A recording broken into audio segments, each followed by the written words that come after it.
From running a drugs empire, life behind bars has been far from simple for this infamous gangster.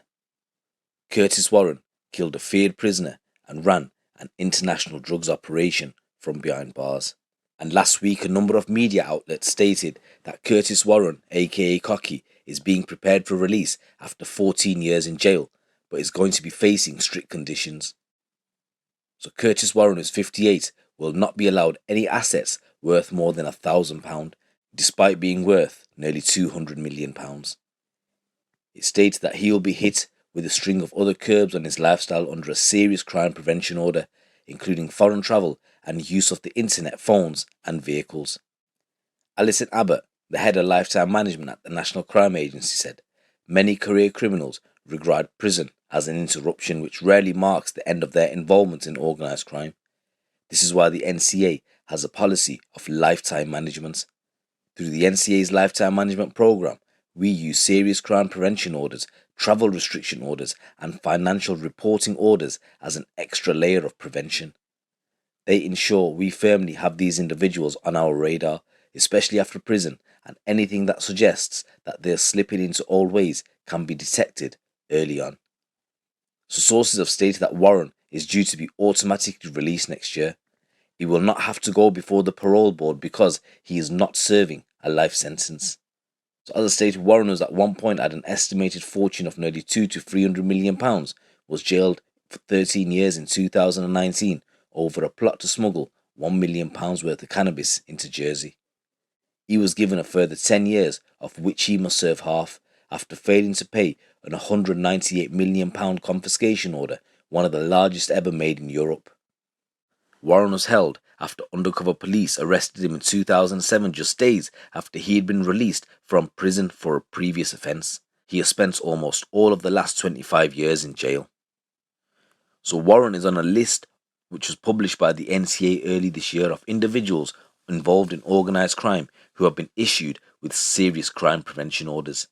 In this case, they include restrictions for 5 years after his release on his ability to use cars and property, borrow money, make transfers, hold trusts or shares, and use foreign or virtual currency. And if he breaks those conditions, he can be sent back into prison. So who is Curtis Warren? So he was first seen before Liverpool juvenile court in the 1970s as a 12-year-old. He'd stolen a car, but he'd soon graduated to even more serious crime, including armed robbery. A stint as a doorman in Liverpool followed, but Warren soon became involved in the world of international drug smuggling. In January 93, Warren was a defendant in a complex drugs trial at Newcastle Crown Court alongside his associate Brian Charrington. The court case collapsed, and Warren allegedly burst back into court and gloated to customs officers, "I'm off to spend my £87 million from the first shipment, and you can't fucking touch me." In the mid-1990s, Liverpool became embroiled in a gang war after the fatal shooting of a businessman, which led to scores of shootings between two rival gangs across the city. Warren was said to have become involved in the fallout through his friendship with a man called Johnny Phillips. The ferocious conflict and increased police activity apparently led Warren's departure for Holland, but officials in the UK and Holland joined forces to smash Warren's drugs business.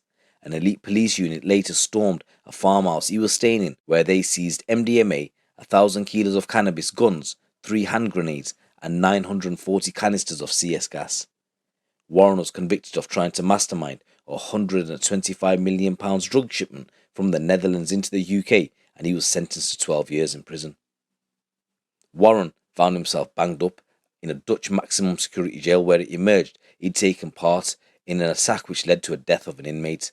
There was a Turkish prisoner, Kemal Guklu, who was said to have screamed abuse at Warren. He then began throwing punches, but Warren pushed him away. But that Turkish prisoner came back at Warren, and a fight ensued.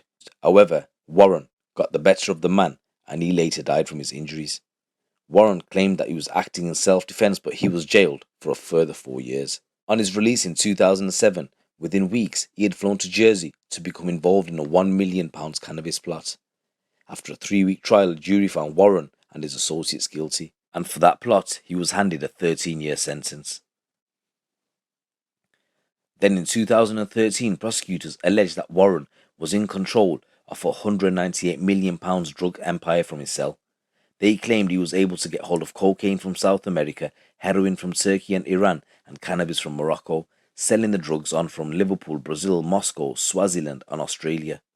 The authorities told him that he'd face another 10 years inside if he didn't comply with the £198 million confiscation order, to which he didn't comply because he said he never had that money.